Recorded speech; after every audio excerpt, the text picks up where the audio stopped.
આજે આપણે દૂધીનો હાંડવો બનાવીશું. એના માટે મેં 3 વાટકી લોટ લીધો. આ લોટ આપણે ઘરઘંટીમાં ઘેર બનાવેલો છે, દરેલો છે.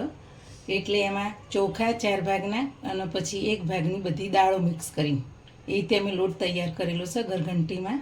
હવે આપણે એને પહેલાં પલાળી દઈએ. ચલો, જો મોરું દહીં હોય તો થોડું વધારે નાખવાનું, ખાટું હોય તો ઓછું નાખવાનું. 2 ચમચા મેં દહીં નાખ્યું. હવે મિક્સ કરી દઈએ.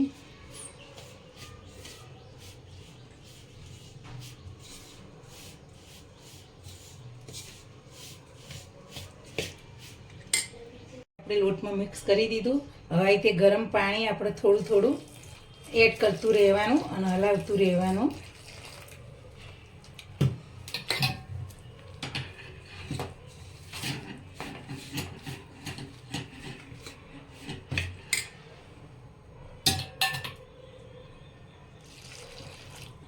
ખીરું બહુ ઢીલું નહીં કરવાનું, તો આપણે દૂધીનો હાંડવો બનાવવાનો છે. એટલે પછી દૂધીમાંથી એ પાણી છૂટમાં આપનું પાણી રેડી પલાળવાનું. જો તૈયારી ખીરું મળે છે પછી આપણે ચોખા દાળ પલાળી મિક્સરમાં કરી શકીએ છીએ, પણ ઘરઘંટીમાં આવી રીતે આપણે લોટ દરી કરી શકીએ.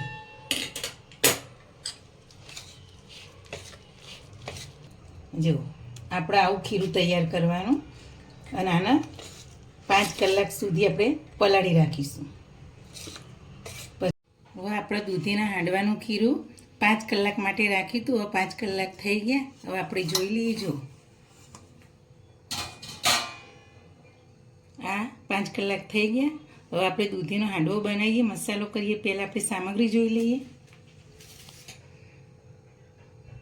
સિંગદાણા અધકચરા વાટેલા, તલ, કોથમીર, લાલ મરચું, હળદર પાવડર, ધાણા જીરું, રાઈ, ખાંડ, મીઠું, સોડા, અજમો, લસણ મરચાંની પેસ્ટ, હિંગ અને તેલ. અને આ દૂધી, આપણે દૂધીનો હાંડવો કરવાનો છે. દૂધી એકનો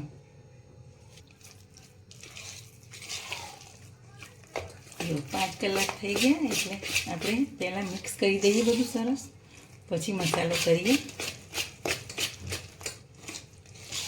સરસ પલળી ગયું છે. હવે આપણે પહેલાં મસાલો કરી દઈએ.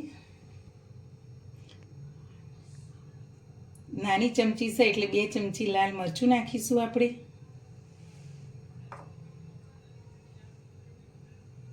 1 નાની ચમચી હળદર નાખીશું.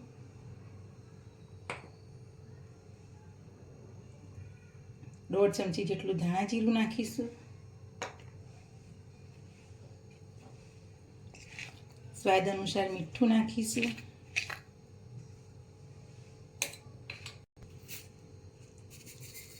1 ચમચી જેટલી ખાંડ નાખીશું. 1 ચમચી જેટલો અજમો આપણે આવી રીતે હાથથી મસળીને નાખીશું.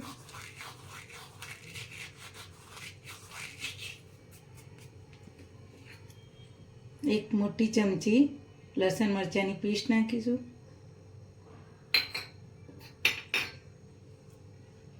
હવે બધું મિક્સ કરી દઈએ.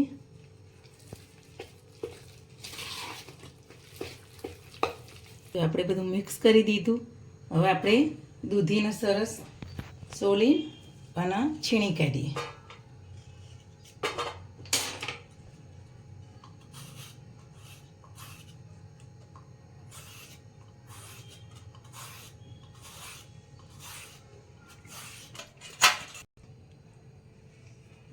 હવે આપણી દૂધી આ છીણાઈ ગઈ. જો છીણીથી સરસ.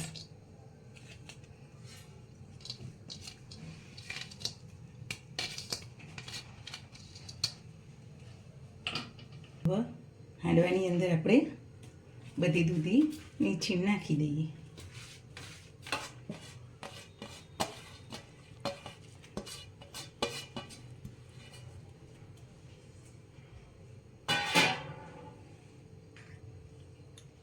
કોથમીર પણ નાખી દઈએ આટલી.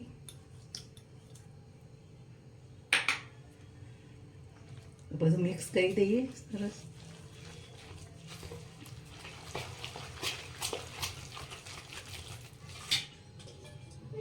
હવે આપણે હાંડવા માટે વઘાર આપણે અંદર નાખવા માટે મૂકીએ ગેસ ઉપર.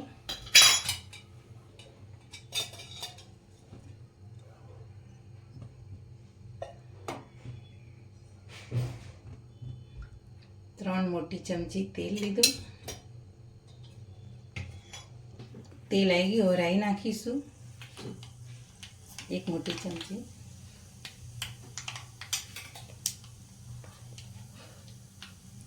રાઈ ફૂટી જાય એટલે હિંગ નાખીએ.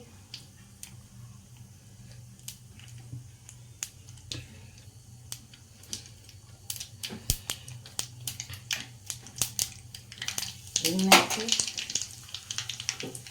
પછી 2 મોટી ચમચી સફેદ તલ નાખીએ. સિંગદાણાનો ભૂકો નાખીએ. હવે ગેસ બંધ કરી દઈશું. આ રીતના હલાવી દઈએ. આ વઘાર હવે આની અંદર આપણે ખીરામાં નાખી દઈએ. હવે બધું મિક્સ કરી દઈએ.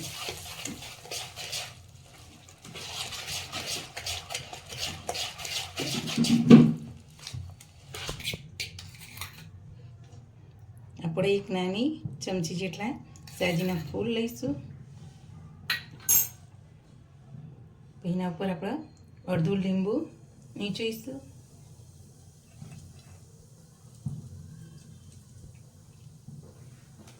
બધું આ રીતના મિક્સ કરીશું.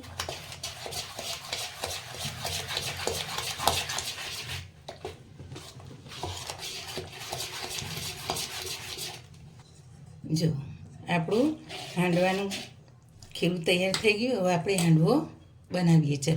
ચલો હવે આપણે ગેસ ચાલુ કરીએ. કઢાઈ મૂકી.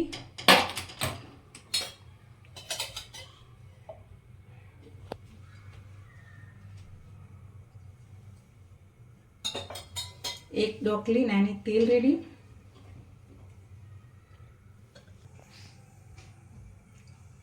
જો તેલ આપણું આવી ગયું. હવે એમાં 1 ચમચી રાઈ નાખીશું.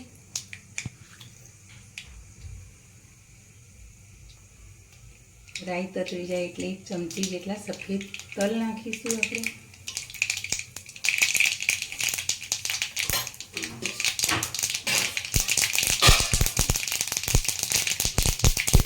આપણે કઢાઈની અંદર જ આપણે હાંડવો બનાવીએ છીએ. કુકરમાં નથી બનાવતા. આપણે જેટલો રોટલો બનાવવો હોય એટલું ખીરું અંદર આ રીતના નાખવાનું. ઉપરથી થોડા સફેદ તલ નાખી નાખીશું.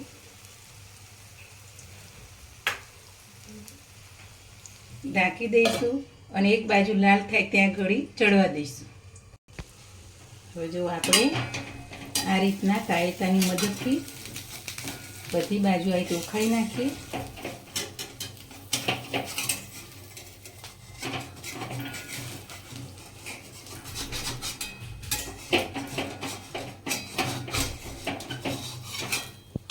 ઉખડી ગયું.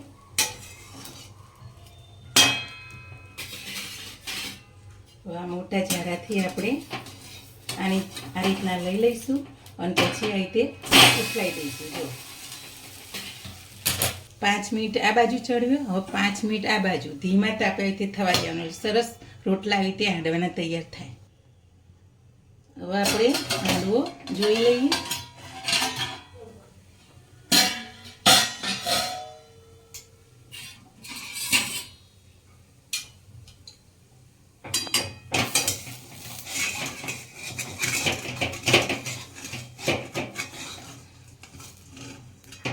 જો 2 બાજુ સરસ થઈ ગયો.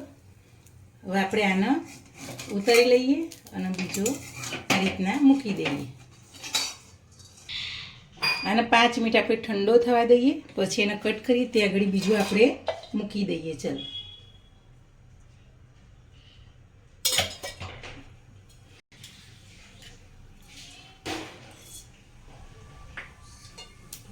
આપણે પહેલાં રોટલાની અંદર જે રીતના આપણે રાઈ અને તલ નાખ્યા તે રીતે જ નાખીને બધા રોટલા આપણે એ રીતના જ બનાવવાના છે કે આપણે આ કઢાઈની અંદર બનાવીએ છીએ હાંડવો. કુકરમાં બનાવીએ તો બધો એક જ ફેરે હાંડવો થઈ જાય. આમાં આપણે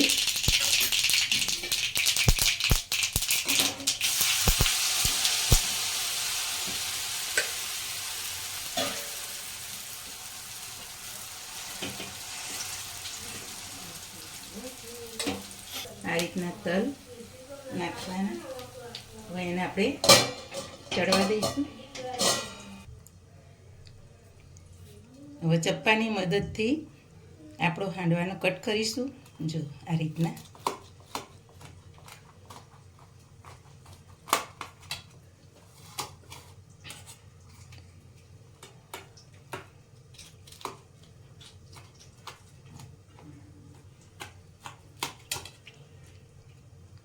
બંને બાજુ ગોલ્ડન કલર થાય ત્યાં ઘડી આપણો થવા દેવાનો.